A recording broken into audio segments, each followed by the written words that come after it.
रात का समय था। दीपसेन अकेले जंगल के रास्ते से होता हुआ मैनापुर गांव जा रहा था कि तभी उसकी नजर बरगद के एक प्राचीन पेड़ पर पड़ी, जिसकी शाखाएं जमीन पर लटक रही थी। तभी दीपसेन अपने आप से बोला, चलते चलते मेरे तो पैर ही जवाब दे गए। क्यों ना इस घने बरगद के वृक्ष के नीचे थोड़ा आराम कर लिया जाए।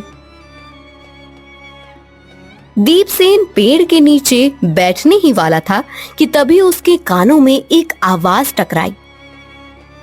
अरे ओ मुसाफिर, इस पेड़ के नीचे बैठने से पहले मेरे एक सवाल का जवाब देना होगा तुझे। दीपसेन ने चारों ओर देखा, पर उसे कोई दिखाई नहीं दिया।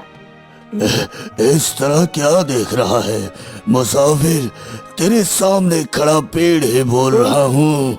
तुम पेड़ हो? तुम इंसानी आवाज में मेरे से बात कैसे कर सकते हो?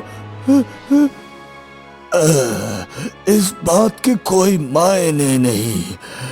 एक सवाल है, अगर तुम उसका जवाब दे सकोगे तो उसके बदले तुम्हें सोने और चांदी के खजाने का पता बता दूंगा, और अगर नहीं दोगे तो तुम्हें पत्थर बना दूंगा। दीपसेन पेड़ की बात सुनकर डर गया, और जैसे ही वह भागने को हुआ तो वह अपनी जगह से हिल भी नहीं सका। अब तुम यहाँ से सवाल का जवाब दिए बगैर जा नहीं सकते। दीपसेन अपने माथे का पसीना पोंछते हुए बोला, ठीक है, पूछो अपना सवाल। अच्छा तो सुनो, सवाल ये है कि एक तरफ तुम्हें सोने चांदी से भरा जंगल दिया जाए, वही एक तरफ तुम्हें अंधेरे से भरा जंगल दिया जाए, तो तुम कौन सा जंगल लेना पसंद करोगे? बताओ। अरे, मुझे नहीं पता था कि तुम इतना आसान सा सवाल करोगे। अरे जाहिर सी बात है ना कि मैं सोने और चांदी से भरा हुआ जंगल ही लेना पसंद करूंगा। दीपसेन की बात सुनकर अचानक तेज रोशनी चमकी और दीपसेन पत्थर का बन गया। अगली सुबह मैनापुर गांव का सरपंच सुखदेव सिंह अपने घर में बेचैनी से टहल रहा था कि तभी उसकी पत्नी आकर उससे बोली, क्या हुआ जी, आपके चेहरे पर ये चिंता की लकीरें क्यों दिखाई दे रही हैं? अब तुम्हें क्या बताऊं भाग्यवान, कल दूसरे गांव से मेरा एक मित्र संदेश लेकर मेरे पास आने वाला था, वो अभी तक मेरे पास नहीं पहुंचा। तभी सरपंच सुखदेव सिंह का पड़ोसी दौड़ते हुए सरपंच सुखदेव के पास आकर बोला, अरे सरपंच जी, जिस बात का डर था वही हुआ। अरे पहेलियां मत बुझाओ, जो हुआ है मुझे सीधे सीधे बताओ। अरे सरपंच जी, हमारे मित्र दीपसेन को कल रात हमारे गांव वाले कुछ नागरिकों ने उसी रास्ते की घर की ओर आते हुए देखा था जिस रास्ते में वो बरगद का घना पेड़ पड़ता है। यह सुनकर सरपंच सुखदेव सिंह के चेहरे पर चिंता की लकीर और दिखाई देने लगी। जाओ सारे गांव में ऐलान कर दो कि सभी गांववासी मेरे घर के सामने एकत्रित हो जाए, मैं एक जरूरी ऐलान करना चाहता हूँ। कुछ देर में सारे मैनापुर गांव वासी सरपंच जी के घर के सामने एकत्रित हो गए। मैनापुर के गांव वासियों, आज मैं ऐलान करना चाहता हूँ कि तुम में से कोई भी व्यक्ति उस रास्ते में नहीं जाएगा जिस रास्ते में वो घना प्राचीन बरगद का पेड़ पड़ता है। अगर कोई व्यक्ति वहां से आता हुआ या जाता हुआ दिखाई दे तो तुम सबका कर्तव्य है कि उसे वहां से जाने से रोका जाए। इतना कहकर सरपंच अपने कमरे में बेचैनी से आकर टहलने लगे। कि तभी सरपंच की पुत्री चंदा और उसका पति रंजीत सरपंच से बोला। उस बरगद के पेड़ के बारे में तरह तरह की अफवाहें मैंने सुन रखी है। आखिर उसका रहस्य क्या है? कहते हैं कि वो बरगद का पेड़ लोगों से एक अजीबोगरीब सवाल करता है और निर्दोष मासूम इंसानों को पत्थर बना देता है। अगर ऐसी बात है तो फिर मैं आपके गांव को उस जादुई पेड़ से मुक्ति दिलाऊंगा, देखना। नहीं रंजीत, ऐसी गलती भूल कर भी मत करना। अरे सरपंच जी, मुझे मत रोकिए, मैं भी उस पेड़ के सवाल को सुनना चाहता हूँ। आखिर वो कौन सा सवाल करता है लोगों से? तभी रंजीत की पत्नी चंदा रंजीत से बोली, मैं भी आपके साथ चलूंगी। आप मेरे पिता के लिए इतना सब कुछ कर रहे हैं, मेरा भी तो कुछ कर्तव्य बनता है। सरपंच जी के मना करने पर भी रंजीत अपनी पत्नी चंदा को लेकर दोपहर के समय उसी प्राचीन बरगद के पेड़ के पास पहुंच गया। रंजीत ने देखा उस पेड़ के पास एक बहुत ही सुंदर सा तालाब था। तभी उस तालाब के ऊपर रंजीत को पत्थर की मूर्तियां तैरती दिखाई दी। तब रंजीत अपनी पत्नी चंदा से बोला, मुझे लगता है कि ये वही मासूम निर्दोष इंसान है जिसे पत्थर बना दिया गया है। रंजीत ने इतना बोला ही था कि तभी उसके कानों में उसी पेड़ की आवाज टकराई। क्या बात है, आज तो सरपंच जी का दामाद और स्वयं उसकी बेटी पधारे हैं। अरे ओ पेड़, मैंने सुना है कि तुम यात्रियों से अजीबोगरीब सवाल करते हो और उन्हें बाद में पत्थर बना देते हो, क्योंकि वो मेरे सवाल का जवाब नहीं दे पाते। अच्छा, मैं भी देखूं कि तुम लोगों से कौन सा सवाल पूछते हो। एक बार मुझसे पूछ कर देखो। बड़े निडर हो रंजीत, लगता है तुम्हें अपने ऊपर बहुत भरोसा है। जादुई पेड़ ने रंजीत और चंदा से वही सवाल किया जो उसने दीपसेन से किया था। अच्छा, सवाल ये है कि एक तरफ तुम्हें एक घने चांदी से भरा हुआ जंगल दिया जाए, वही दूसरी तरफ तुम्हें एक दूसरा जंगल दिया जाए जो अंधेरे से भरा है, तो तुम बताओ कौन सा जंगल लेना पसंद करोगे? पेड़ का सवाल सुन चंदा आहिस्ता से अपने पति रंजीत से बोली, यह तो बहुत ही आसान सवाल है, इसका उत्तर तो आप आसानी से दे सकते हो। जाहिर सी बात है, कोई भी इंसान अंधेरे का जंगल क्यों चुनेगा? वह तो हीरो का ही जंगल चुनेगा। अरे नहीं चंदा, मुझे लगता है कुछ तो रहस्य है यहाँ। रंजीत उस जादुई पेड़ से बोला, अरे ओ बरगद, मैं उस अंधेरे से भरे जंगल में जाना चाहूंगा, समझे? रंजीत का जवाब सुनकर पेड़ बोला, तुम पहले इंसान हो जिसने अंधेरे का जंगल चुना है, लेकिन तुम शायद नहीं जानते कि इस उत्तर के बदले तुम्हें उस अंधेरे से भरे जंगल में जाना पड़ेगा, और तुम्हारी पत्नी को भी। अरे मैं तुम्हारी बातों में नहीं आऊंगा, मैं भी जानना चाहता हूँ कि आखिर उस अंधेरे जंगल में ऐसा क्या है।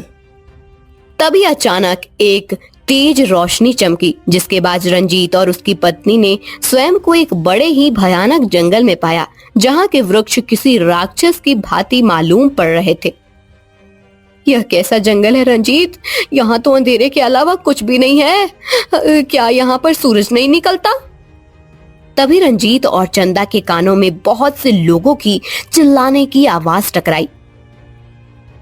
चंदा, इस जंगल में हमारे अलावा और भी इंसान मालूम पड़ते हैं, हमें तुरंत वहां जाकर देखना चाहिए, लगता है उन्हें मदद की जरूरत है। रंजीत चंदा को लेकर आवाजों की दिशा की ओर चलने लगा। कुछ देर के बाद वह दोनों एक गुफा के पास पहुंचे। उस गुफा के अंदर जाने वाले द्वार में बड़ी बड़ी मोटी सलाखें लगी हुई थी। उन सलाखों के अंदर गुफा में बहुत से लोग बंद थे। तभी गुफा में बंद दीपसेन रंजीत की ओर देखकर बोला, अरे आप तो रंजीत है, सरपंच जी सुखदेव सिंह के दामाद। मेरी मदद कीजिए, मुझे यहाँ से निकालिए। मैं दीप से हूँ, मुझे निकालिए रंजीत। अरे तुम तो दीपसेन हो, जिसका इंतजार आज सरपंच जी कर रहे थे। तुम यहाँ कैसे आए? उस जादुई पेड़ ने मुझसे सवाल पूछा और मैंने उसका उत्तर दिया। फिर अचानक मैंने स्वयं को इस गुफा के अंदर पाया, जहाँ मेरी तरह और भी बहुत से इंसान बंद हैं। रंजीत ने अपनी तलवार से जैसे ही उन सलाखों को तोड़ने की कोशिश की, तब अचानक उन सलाखों में बिजली चमकने लगी और रंजीत पीछे की ओर गिर गया और अचानक रंजीत और चंदा वहां से गायब हो गए। कुछ देर बाद चंदा और रंजीत ने खुद को एक सुंदर तालाब के किनारे पाया। तालाब के किनारे एक बूढ़ी औरत गुमसुम उदास बैठी हुई थी। उन दोनों को देखकर वह बूढ़ी औरत उदासी से बोली, लगता है तुमने उन सलाखों को तोड़ने की कोशिश की थी। अरे हाँ, लेकिन तुम्हें कैसे पता? उन सलाखों को जो भी तोड़ने की कोशिश करता है वह यहीं पहुंच जाता है। आखिर इन सवालों का रहस्य क्या है? कहते हैं कि यह अंधेरे से भरा जंगल किसी समय बहुत ही सुंदर जंगल हुआ करता था। उस समय यहाँ पर एक जंगल की रानी वास करती थी, मगर एक दिन एक तांत्रिक बुरे इरादों से इस जंगल में आया। उसके जंगल में आते ही सब कुछ खत्म हो गया। तो तुम्हें अगर बाहर निकलना है और उन सबको आजाद कराना है तो तुम्हें उस तांत्रिक को खत्म करना होगा। अच्छा, तो आप मुझे बताइए कि आखिर वो तांत्रिक मुझे कहाँ मिलेगा? यहाँ से कुछ दूर एक बहुत ही पुराना खंडर है। कहते हैं उसने अपनी पापों की नगरी वहीं पर बसा कर रखी है। ध्यान रखना, वो तुमसे एक सवाल करेगा, तुम जवाब नहीं देना। बदले में तुम भी उससे कोई ऐसा सवाल करना जिसमें वह कुछ देर के लिए उलझ जाए। तुम्हें उसी मौके का फायदा उठाकर उस पर वार करना है।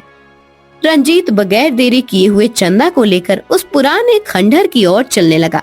कुछ देर बाद दोनों उस खंडर में पहुंच गए। खंडर के अंदर एक व्यक्ति काले कपड़े पहने हुए बैठा था। लगता है तुम वही तांत्रिक हो।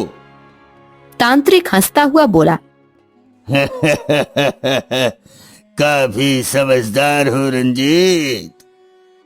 अच्छा, तुम मुझे जानते भी हो? तांत्रिक सब जानता है रंजीत।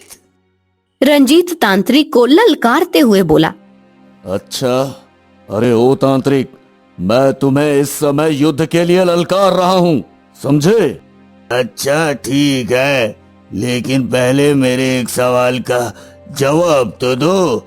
अगर तुमने उस सवाल का उत्तर दे दिया तो गुफा के अंदर सारे बंद इंसानों को मैं छोड़ दूंगा। अच्छा, ऐसी बात है तो पूछो कौन सा सवाल है। अच्छा बताओ, आकाश में कितने तारे हैं? तांत्रिक का सवाल सुनकर रंजीत बुरी तरह से चौंक पड़ा और तांत्रिक की ओर बहुत गौर से देखने लगा। अचानक तांत्रिक बहुत जोर से हंसता हुआ उठकर खड़ा हो गया। तभी रंजीत की पत्नी वहां से गायब हो गई। अरे अरे अरे, मेरी पत्नी कहाँ है? अरे ओ तांत्रिक, मेरी पत्नी कहाँ है? वही उस गुफा के अंदर तुम्हारी पत्नी भी आम कैदियों की तरह बंद हो गई। रंजीत, ये तुम्हारा गांव नहीं है, ये मेरा इलाका है और यहाँ पर मेरा देश चलता है। रंजीत मुस्कुराते हुए उस तांत्रिक से बोला, हंसो मत तांत्रिक, तुम दूसरों से बड़े सवाल करते हो। क्या तुम मेरे पूछे गए सवाल का जवाब दे पाओगे? रंजीत की बात सुनकर तांत्रिक बुरी तरह से चौंक पड़ा। मेरे सिर्फ इतने कहने से तुम चौंक पड़े? तुम तो बड़े तांत्रिक हो ना। तो बताओ, क्या तुम मेरे सवाल का उत्तर दे सकते हो? अगर नहीं दे सकते तो फिर इस जंगल को छोड़कर हमेशा के लिए चले जाओ। तांत्रिक बुरी तरह से आवेश में आ गया और बोला, तांत्रिक सब जानता है, पूछो क्या पूछना है तुम्हें दोस्त, पूछो। अच्छा, कुछ देर पहले तुमने मुझसे सवाल किया था कि आकाश में कितने तारे होते हैं। अब मैं पूछता हूँ, बताओ मेरे सर में कितने बाल है? बता पाओगे? बताओ मेरे सर में कितने बाल है? तांत्रिक रंजीत के बालों को बहुत ही गौर से देखने लगा। उसके देखने की अंदाज से ऐसा लग रहा था मानो कि वो रंजीत के बालों को गिनने का प्रयास कर रहा हो और बहुत ही जल्द उसमें सफल भी होने वाला हो। इसी समय का फायदा उठाते हुए अचानक रंजीत ने अपनी तलवार निकालकर उस तांत्रिक के ऊपर वार कर दिया। वार करते ही वह तांत्रिक एक काले रंग के धुएं में परिवर्तित होकर नष्ट हो गया। तांत्रिक के मरते ही वो अंधेरे से भरा जंगल देखते ही देखते एक बहुत ही सुंदर जंगल में परिवर्तित हो गया। अगले ही पल रंजीत ने स्वयं को उसी बरगद के पेड़ के पास खड़ा हुआ पाया जहाँ पर चंदा और वहाँ सारे लोग मौजूद थे जो कि उस गुफा के अंदर बंद थे। कुछ ही देर बाद वह तालाब के पास वाली बूढ़ी औरत एक सुंदर स्त्री में परिवर्तित हो गई और वहाँ से गायब होकर रंजीत के पास आ गई और रंजीत से कहने लगी, तुम्हारा बहुत बहुत धन्यवाद रंजीत। मुझे विश्वास था कि तुम उस तांत्रिक को मारकर इस जंगल को उसके श्राप से मुक्त करा सकते हो। अच्छा वो सब तो ठीक है, लेकिन मुझे ये समझ नहीं आ रहा कि यहाँ एक तालाब बहता था, वो कहाँ है? और वहीं दूसरी ओर ये पेड़ तो इंसानों को सवाल करके उन्हें पत्थर बना देता था। फिर आखिर वो अंधेरे जंगल में कैसे चले जाते थे और बंदी कैसे बन जाते थे? यहाँ के लिए वो लोग पत्थर के बन जाते थे, लेकिन उनकी आत्मा उस अंधेरे जंगल की गुफा में कैद कर दी जाती थी। मैं जानती थी मेरे प्रश्न का विपरीत उत्तर वही दे सकता है जिसके दिल में इंसानियत होगी, और वह इंसान तुम थे। तुम्हारा बहुत बहुत धन्यवाद रंजीत। इतना बोलकर वह सुंदर स्त्री वहां से गायब हो गई, जिसके बाद मैनापुर गांव में सब सही हो गया और पूरा गांव खुशी खुशी रहने लगा।